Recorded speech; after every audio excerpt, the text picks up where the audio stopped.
मने प्राण को निकले थोड़े ही, योग माया के अंचल की छाया में मानो उनके चिन्मय प्राणों का व्यापार अदृश्य हो गया। यशम इति लीला सौष्ठवार्थम योग मायैव नित्यानामपि तेषाम असूनाच्छाद्य तथा दर्शनात्। योग माया के आंचल की छाया में उनके चिन्मय प्राण निश्चेष्ट हो गए, प्राणों का व्यापार अदृश्य हो गया, स्थगित हो गया और वो दिखाई पड़े मानो सब के सब गिर गए हैं। अब ये शाखाओं को ढूंढते हुए श्याम सुंदर वहां पर पहुंचे।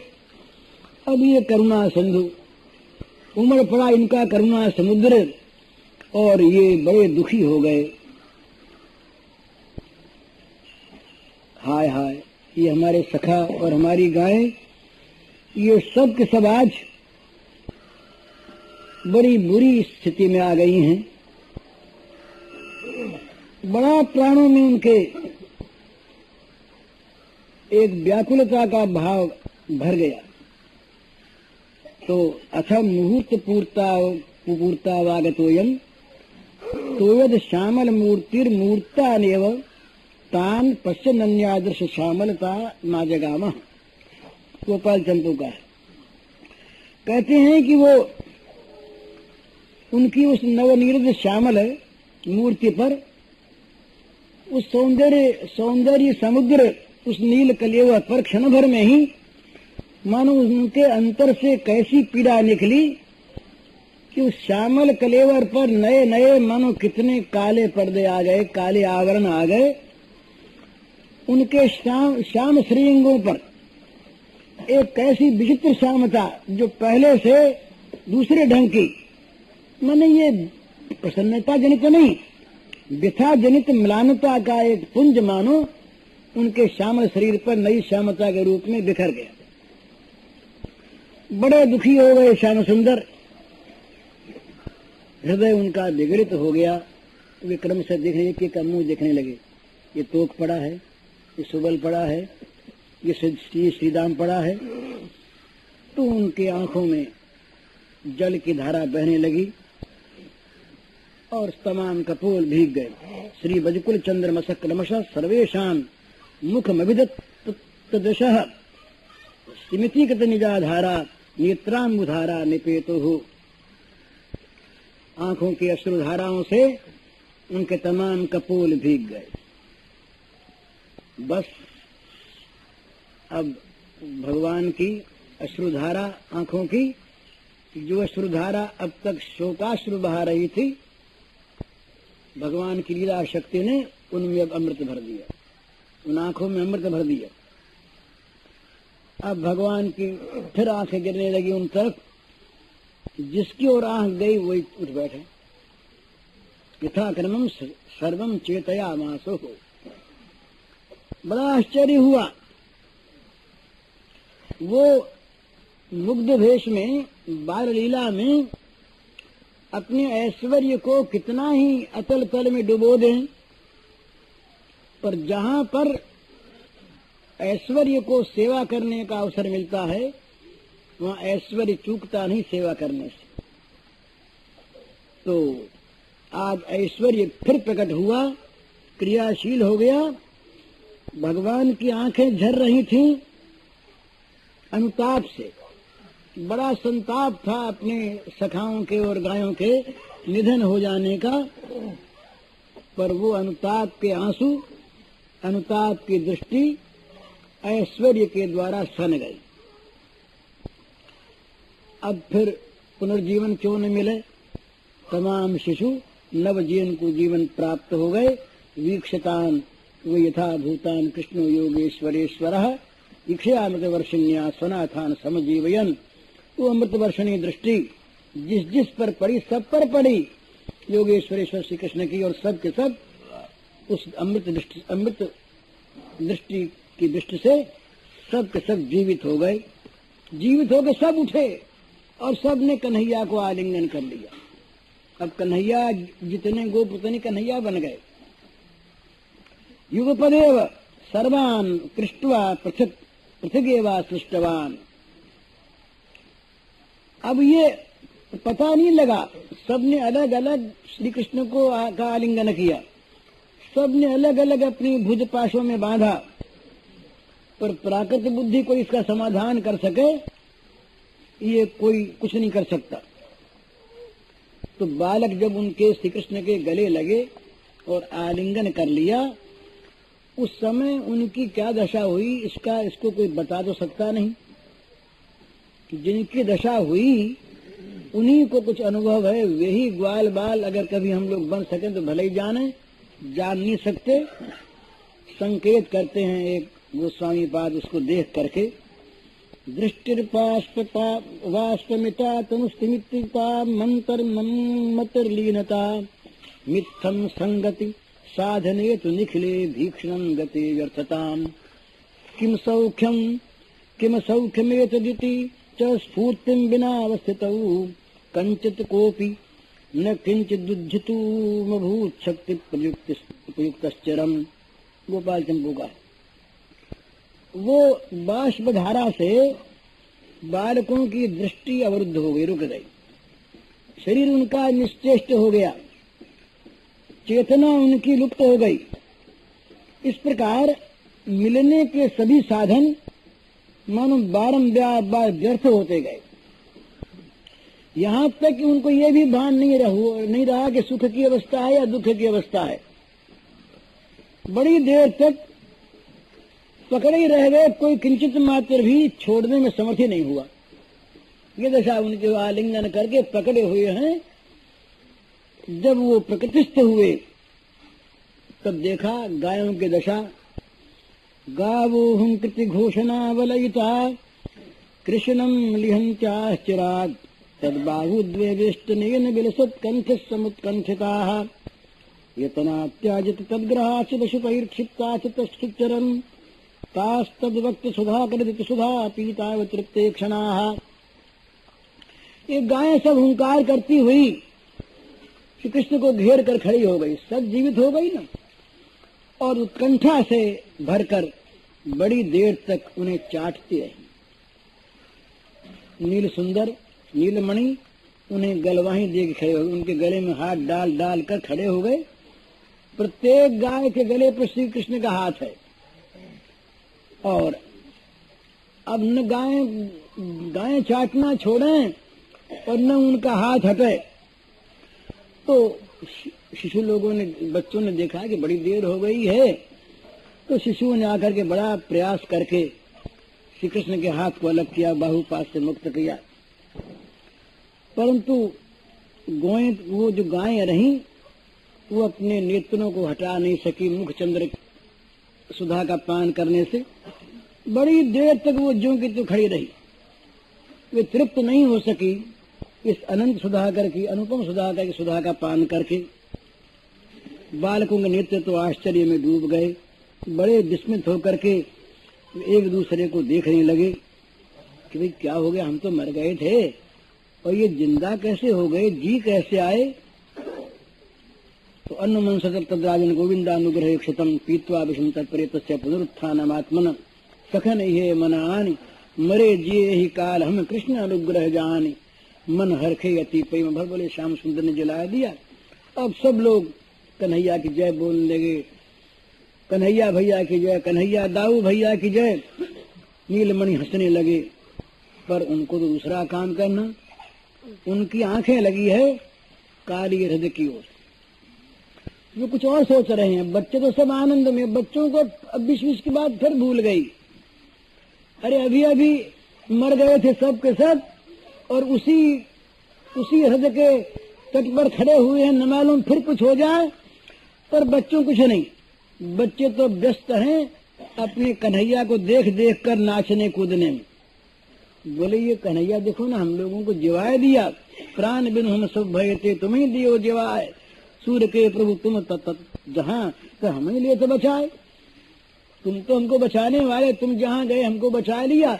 वे सब जय जयकार बोलने में लगे।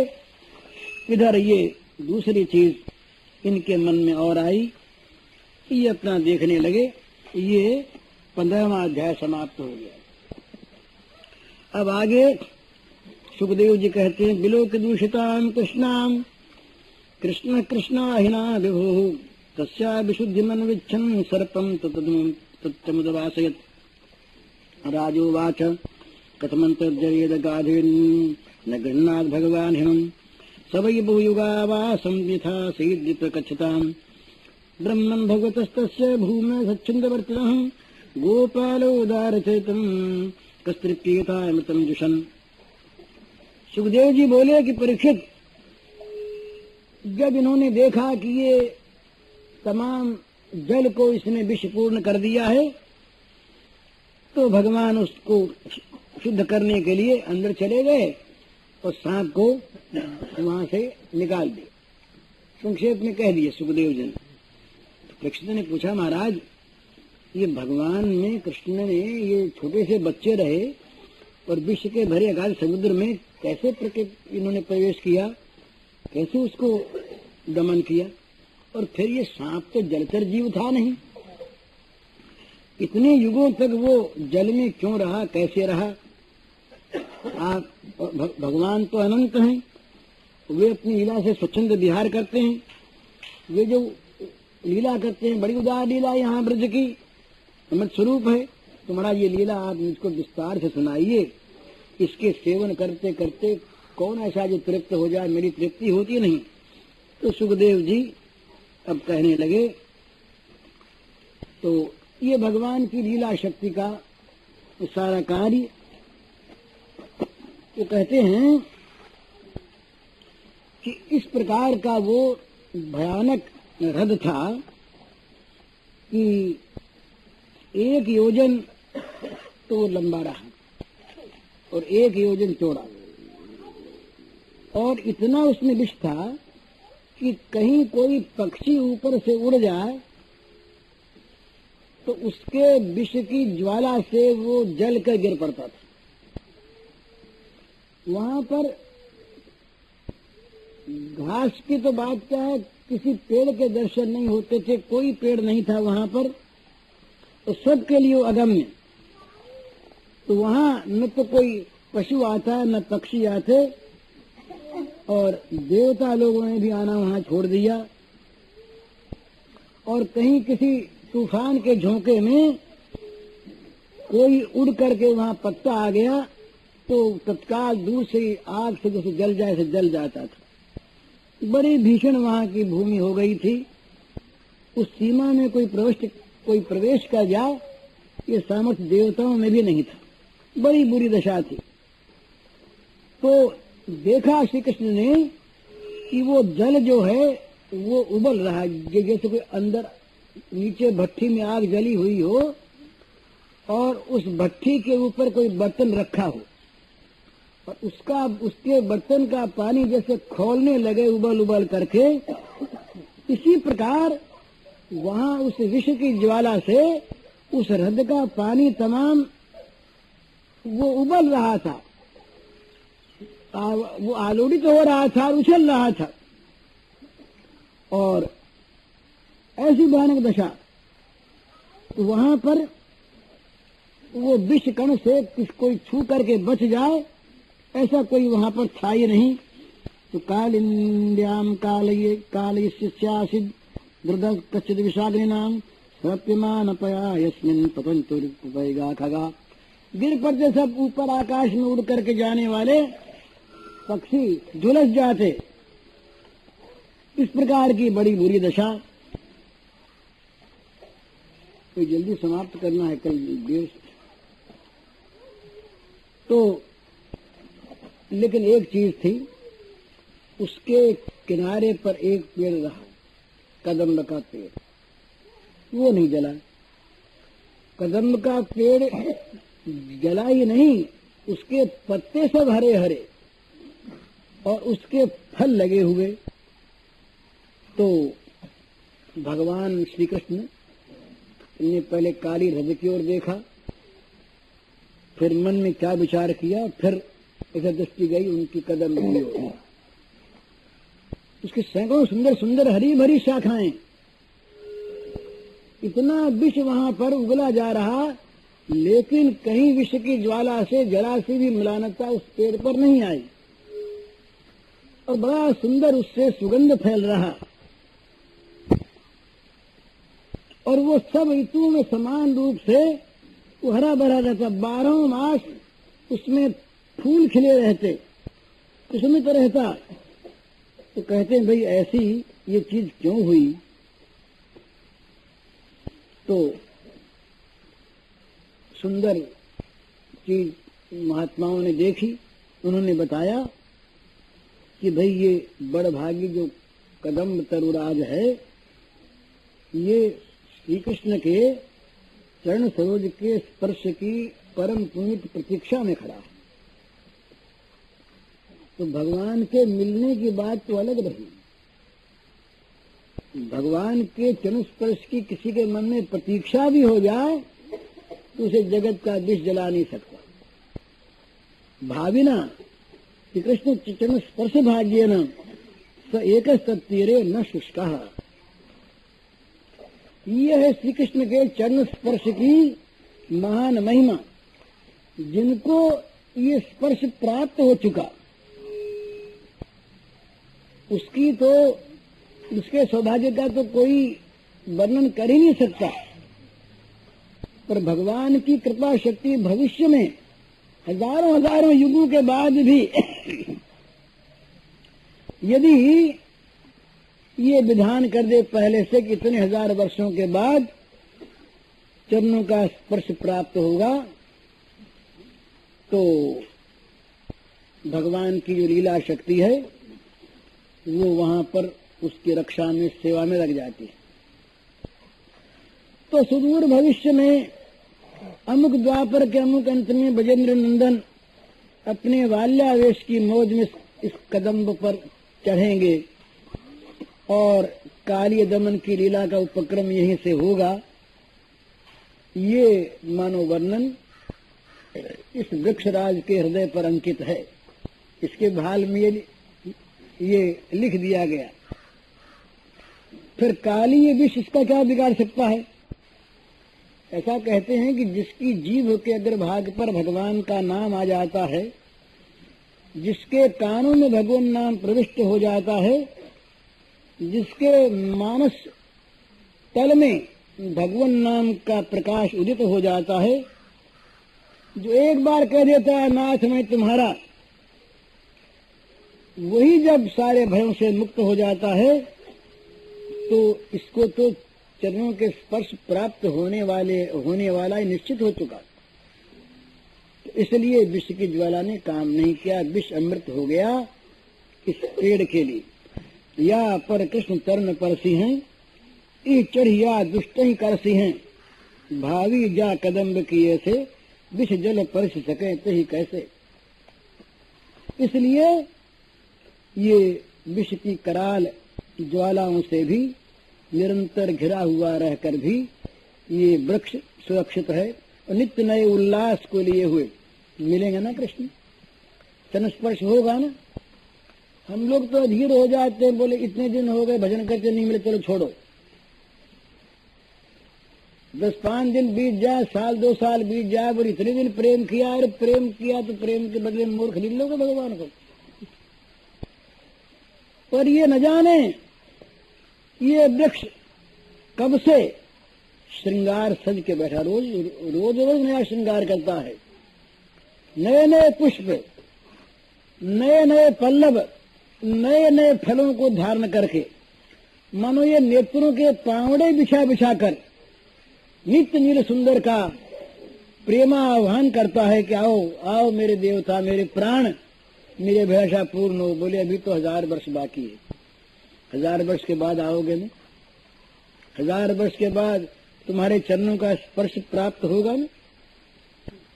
तो उन महात्माओं ने देखा, भक्तों ने देखा कि ये चरण स्पर्श की प्रतीक्षा को लिए जीवित है और सोल्लास जीवित है। इसके हृदय में आनंद का स्पंदन नित्य हो रहा है, कहीं इसको विष की ज्वाला जलाती नहीं। ये एक समाधान। पर श्री कृष्ण इसको स्वीकार थोड़ी करेंगे, वो तो बाल लीला, वो तो कहीं मेरे चरणों का स्पर्श पाने के लिए जीवित है, ऐसा नहीं। वो कहेंगे दूसरी बात। तो इन्होंने ये कहा कि ये गरुड़ जी अमृत के घट को लेके जा रहे थे और घड़े को लिए हुए कुछ देर तक इस पेड़ पर बैठ गए। तो अमृत के घट का इस पेड़ के साथ संस्पर्श हो गया, छू गया, अमृत छू गया, इसलिए अमृत के स्पर्श से ये कदम अमर हो गया। अमृत माहर्ता गरुत्मता कांतत्वादिति च पुराणांतरम, तो ये कथा पुराणांतर में आती है। तो इस प्रकार से वो पेड़ वहां पर, इनके मन में क्या आया कि भाई अब तो काली हृदय का विष मिटाना है और अब ये मैं चढ़ जाऊं उसके ऊपर, कदम्ब के पेड़ पर, और चढ़ के ऊपर से कूद जाऊं। यूं तो मुझे जाने देंगे नहीं, ये बच्चे सब पकड़ लेंगे, मुझे नहीं जाने देंगे अंदर। तो खेल ही खेल में चढ़ जाऊं मैं ऊपर। भगवान की लीला शुरू होने वाली, तो मुंह पे जरा हंसी आ गई। कृष्ण जरा पेड़ की ओर देख करके मुस्कुरा दिए और नेत्र और भी चंचल हो उठे और दहनी भुजा कालिंदी हृदय की ओर उठ गई। और मानो नील सुंदर ने, नीलमणि ने कुछ कहना शुरू किया। स्वर में कुछ गंभीरता है, पर वो बाल्यावेश की बड़ी सरलता, बाल माधुरी, और मानो वो सरसता झर रही है उनसे। और एक ही साथ बच्चों से बोल गए, अहो वैश्याः पश्यथ अतोदक स्तंभ विद्या कतावकाश प्रकाश मान हृदय स्वसदने कालियाख मंद दंड शुकस्तिष्ठति तेन च दुष्टनिष्ठूतया सर्व एवाखर विषज्वालया ज्वलितः दिग्देशा दृश्यन्ते उपर्यु पतिताः पतत्रिणाश्चात्र पतिता इत्यात्मनेत्राभ्यां प्रतीयताम् येभ्यस्तु प्राणा जगत्प्राणाशन भयतः सद्देव विप्रतिपद्येव स्वयमुत्पतन्तः कदापि न निवर्तन्तः सोऽयं पुनर्गरुत्मत् कथामृत शेक एव कालकुट ज्वालयापि कथालंब कदम्ब सुललित दलादितया लालसीति तस्माद् अस्योपरि कोटे विधरे स्फुटं तदनवद्य ममृत मध्यात् विद्यत इति प्रसय्या हमारोह्य पश्यामि भवन्तस्तु गाः किंचित दूर चरतया चार्यन्तश्चरन्। अरे बोले भैया और सुनो, मीठे स्वर से बोले देखो तो सही भैया, तुम्हें एक बात बताऊं, ये देखो कैसी सुंदर ये यमुना जी बह रही है, देखो चम चम चम चम इसका जल चमक रहा है, पर इसमें यहाँ एक हृद है, कुंड है एक, और उसमें एक बहुत बड़ा सांप रहता है भैया, और सांप है बड़ा दुष्ट। बाबा ने बताया था मुझको, उसका नाम है काली। और वो काली केवल यहाँ रहता ही नहीं है, तुमको कि बह क्यों नहीं गया, तो बोले वो स्तंभन विद्या जानता है, उसने जल को थाम लिया और अंदर रहने के स्थान बना लिए, जल में उसने स्थान बना लिए, और वो बड़ी बड़ी जादू की बातें जानता है, और उसने यहाँ पर मकान बनवा लिए अपने अंदर रहने के, और उसमें मजे में रहने लगा। और भैया उसकी फुफकार में इतना विष भरा है, इतनी विष की ज्वाला फूंक मारने से उसके निकलती है कि तुम देख रहे हो ना, कि चारों तरफ की पृथ्वी झुलसी हुई है, जल गई। और तुमने भी देखा ऊपर की ओर, ये पक्षी उड़े जा रहे थे और कैसे जल के इसके अंदर आ गिरे, तो विष की ज्वाला से ऊंचे आकाश में उड़ते पक्षियों को भी गिरा देता है। तो देखो ना भैया, पक्षियों के बेचारों के प्राण और इस सांप के भय से इन्हें छोड़ करके ऐसे उड़ गए कि मानो इनसे मेल ही नहीं, सब के सब पक्षी बेचारे मर ही गए। और इनके प्राण अब लौटेंगे नहीं। इशारा कर देंगे तुम्हारे तो लौट ही आए, इनके लौटने के नहीं हैं। परंतु भैया देखो ना, ये वृक्ष जो है ना, कदम का पेड़, इस पर इसका विष नहीं जाता। ये जो का जो देखो बना हुआ है। तो भैया ये हरा भरा है, और देखो इसके पत्ते कैसे चमक रहे हैं। इसका कारण ये है कि गरुड़ जो है वो अमृत का बर्तन ले जा रहा था, उस पर छींटे गिरे, तो ये ऐसा कैसा ही है। तो भैया एक बात मेरे मन में आई है, मेरे मन में आया कि वो अमृत जो है कहीं गिरा होगा, इस पर 2 4 5 बूंद, और वो कहीं इसकी खोडन में पड़ा होगा।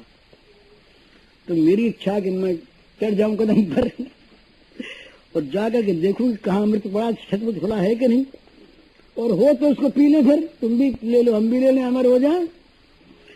तो मैं ऊपर जाता हूं। अब ये कहें कि ऊपर जाके कूदूंगा तब तो कौन जाने दे।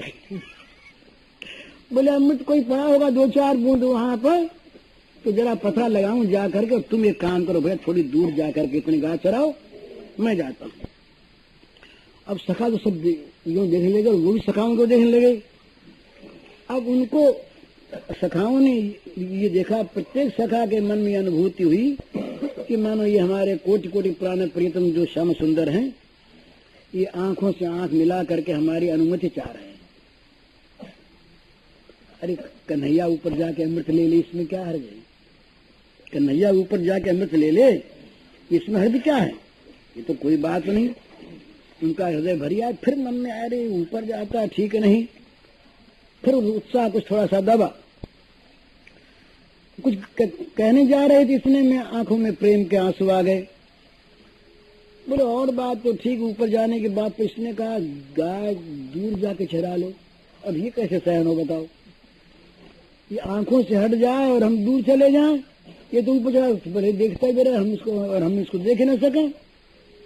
तो भाई ये तो नहीं। तो उनके हृदय का बांध मनो टूटा सा जा रहा। शिशुओं ने मुख सम्मति दी या असम्मति दी, कुछ बात नहीं, पर यहाँ सम्मति की किसको अपेक्षा थी? जो श्याम सुंदर ने उनकी ओर देखा और बोले भैया तुम लोग बोलते नहीं तो तुम्हारी सम्मति तो है, और क्या है? डरना नहीं तुम। माँ भेतव्यम यह धेनु संभालना नया स्थातव्य मिति हसित हसित दशन रुचि रुचराधर माँ भाष्य।